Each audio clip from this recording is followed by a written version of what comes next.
ওরে ভাই রে ভাই, ওরে ভাই, আরে জোরে ব্যাট করতা, ওরে ভাই। আসসালামু আলাইকুম। অনেকদিন পর আবার আমরা একটু নদীর পথে ঘুরতে রওনা দিলাম। আমাদের সাথে আছে বদিউজ্জামান শাহেদ ভাই এবং সাংবাদিক সুমন ভাই, আর রয়েছে সাংবাদিক শফিক, প্রশাসনের বড় ভাই সহ পাথরঘাটা সেই সেরা বিখ্যাত রাঁধুনি নওশাদ। সবাই মিলে আমরা আজকে যাইতেছি নদীর পথে একটু ঘুরতে। মুরগি আমরা সাথে করে নিয়ে গেছি। আমাদের আশা ছিল যে আমরা নদীর মধ্যে বসে মাছ কিনবো এবং সেই মাছ নদীর মধ্যে বসে আমরা ফ্রাই করব। তাই আমরা পেয়ে গেলাম মাছের দেখা। হঠাৎ করে আমাদের শাহেদ ভাই ট্রলারে উঠে গেল এক লাফে, তারপর মাছ কিনলাম, আমরা তপসী মাছ কিনলাম। তপসী মাছ কিনে শাহেদ ভাই আবার আমাদের ট্রলারে উঠে গেল। নদীর পথে অনেকক্ষণ আমরা ঘুরলাম, তারপর দেখতেছি আবহাওয়ার অবস্থা ভালো না।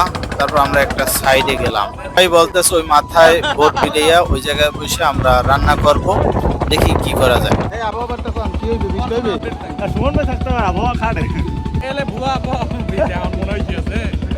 আমার কইতে বলতে দেয় না, নদীর সাগরে এত উত্তালন, এখন আপডেট নাই। উল্টাপাল কাল লাগে না দাবি ছাড়াই।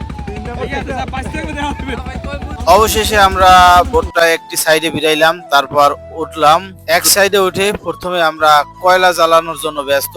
এক ভাই মাছগুলো করতেছে সুন্দর মতো। কপাল খারাপ হইলে যা হয়, এদিকে জাল ধরানোর জন্য নওশাদকে যেতে হলো সোনাতলি তেল আনার জন্য। জাল ধরানোর জন্য চেষ্টা চলতেছে, তবে আমরা ব্যর্থ। একটি ভাই অনেকক্ষণ দাঁড়িয়ে আমাদের তামসা দেখলো এবং সে মনে মনে বলল, সাংবাদিক, আইনজীবী, প্রশাসনের লোক, কিন্তু তোমরা যে আগুন ধরাবা তোমরা সেটা পারো না বাবারা। তোমরা এইটা করতে আসছো। আমাদের শেষ সময় তিনি যখন বললাম আপনার জবানটা ওপেন করেন, আপনি বলেন আমরা ব্যর্থ কিনা, তিনি বলেন আপনারা এইটা পারবেন। শেষ পর্যন্ত নওশাদ ব্যর্থ হয়ে একা বসে রয়েছে বোটের এক মাথায়।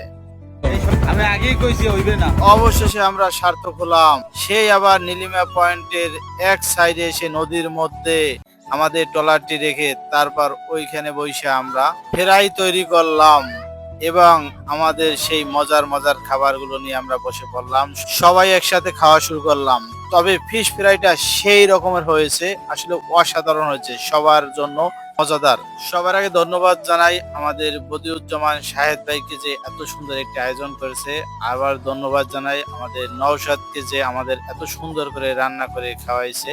অসংখ্য অসংখ্য ধন্যবাদ সবাইকে।